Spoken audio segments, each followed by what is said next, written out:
Joburg Water says it's monitoring problematic systems closely. Earlier today, the utility outlined a myriad of water woes that remain. It says there are still some dry taps in the Illovo and Sandton area, but some residents in low-lying areas will be getting water. In other parts of Johannesburg, like southern Joburg, that is sitting at 22% of water capacity, water levels may only normalise sometime next week. Joburg Water says it relies on levels from the Bulk Supplier, and in this regard, the Commando system that includes Brixton Tower and the Brixton reservoir is particularly vulnerable. It says the tower is being closed at certain times to build up extra supplies, and the system should return to normal by mid-next week. The utility also gave an update on 2 hospitals affected in that Commando area, that is the Helen Hospital and Rahima Moosa Mother and Child Hospital. In terms of Rahima Moosa and Helen Joseph, so these are the 2 key hospitals within our Commando system. I'll start with Helen Joseph first. So Helen Joseph gets fed off what we call the Brixton Tower. We try and maintain the tower as full as possible so that we do not interrupt the roof tanks at Helen Joseph Hospital. That's been going relatively okay. There are times when, because of the levels in the reservoir, we may not be able to pump all the time. But we've never reached a stage during this process where Helen Joseph has run empty. They might have done, low levels in their tanks, but, we've been trying to keep the system full as possible. Rahima Moosa is a bit different because of the low levels at our Crosby system, which typically feeds Rahima Moosa. It's affected the volume of water going into their roof tanks. They do have roof tanks. At Rahima Moosa, there's 2 big buildings. One is the main hospital building where the patients get treated. There we are pumping using our contractors' pumping truck, supplemented by our contractors' water trucks to pump water into their roof tanks so that the hospital section where patients are treated have access to water. There's a second building called the residence, which is much higher than this particular building, which is not linked to the main hospital building in terms of water supply, that's currently having challenges. We're unable to pump into that building, but safe to say where patients are being treated in the main hospital, we pump into their roof tanks. All right, let's discuss. We're joined now by an independent geologist and geohydrologist, Dr. Gideon Groenewald. Doctor, thank you for being with us. Before we look at the power issue, Joburg Water gave a myriad of reasons today for the cuts, including that demand is up because the weather is changing. Just clarify that, because it sounds like Joburg Water is not really prepared for the annual spring and summer. Yeah, I think my conclusion, listening to what is happening, is we are definitely not here looking at a major climate change problem. We do not have anything unusual in the climate except that summer is coming. It is heating up and Joburg people are going to use more water. It seems to me that the main reason must not be looked for in a climate issue here. Yeah, whatever was happening before, it was exacerbated. So Joburg City says it was exacerbated by the power failure at Rand Water's purification plants, one of them. That power failure, I don't know if you know enough, but does that happen, or again, could the extent of the damage have been mitigated with proper planning on behalf of Rand Water and Joburg Water?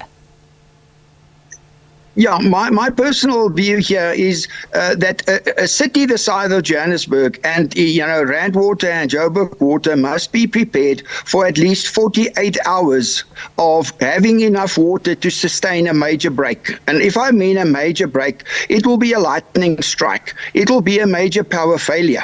These things had to be planned for in the design of these systems whenever, 20 years ago, maybe 25 years ago. So the planning was maybe there. The question is, were the reservoirs prepared for a failure? So were these reservoirs 2 weeks ago at about 80% all the time? Because that is how you prepare for these major disaster failures in any of these systems. And it might be that there was not enough foresight in keeping these reservoirs extremely full at all times, because that's how they are designed. It's not, I don't think there's any use in having a 3 megaliter or 3 million liter tank, but you keep it with a million liters of water in, and that is your backup for the failure. You need to keep the tank at 3 million liters, although you might only use 1 million. And that is, I think, where the failure might be, is that these tanks were there, they were prepared for, the pumps were there, but they weren't run hard enough or long enough, or some of them may be broken over time,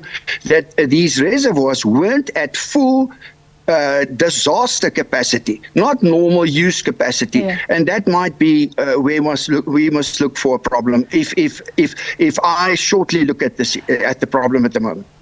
All right, so let's remember that we've had load shedding for a very long time, and we know that these utilities have said that it puts strain on the system. Are you therefore sympathetic, or does it sound like this is poor planning? Well, both.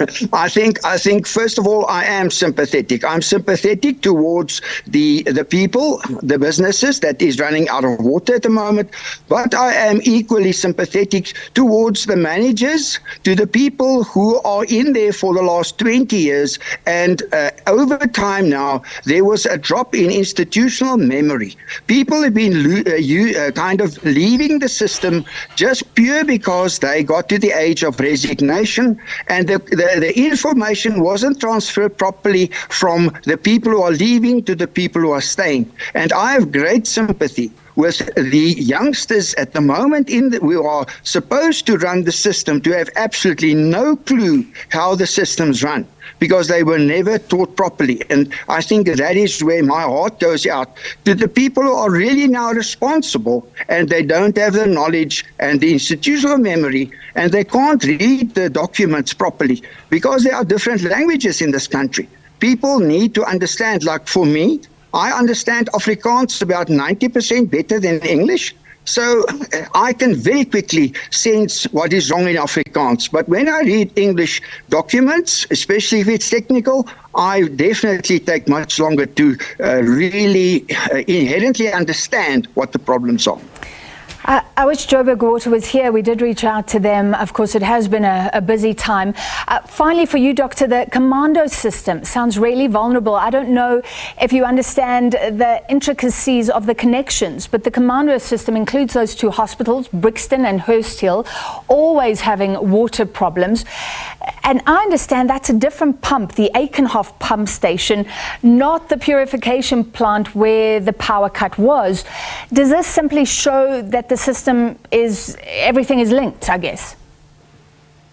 Yeah, I think one must remember that water pipes are always linked. So you always have links because of the design of these systems. If there's a disastrous failure anywhere in a big system like a city system, especially where hospitals are involved, there's a backup line that should have taps that you can open and you can then bring water in. It all depends on how well the people are trained to now in a crisis situation where, for instance, the one pump station failed, or where there's even a power failure at the water workstation, to then immediately go to the backup system, open the right taps or valves, then the big word, and get the water back into the system. And that depends purely on your institutional memory. Who knows which taps takes the water to what place in a crisis situation? And that is where I think people need to sit down now and see where these things are there, and open them up and get the system up and running by simply going back into history, read the papers, and find out how the water can get back into the system. It shouldn't be that difficult, but you need to get into the system of sitting down and getting information as soon as possible to open up the systems. All right, thank you very much for your time. That was the view of independent geologist and geohydrologist Dr. Gideon Groenewald.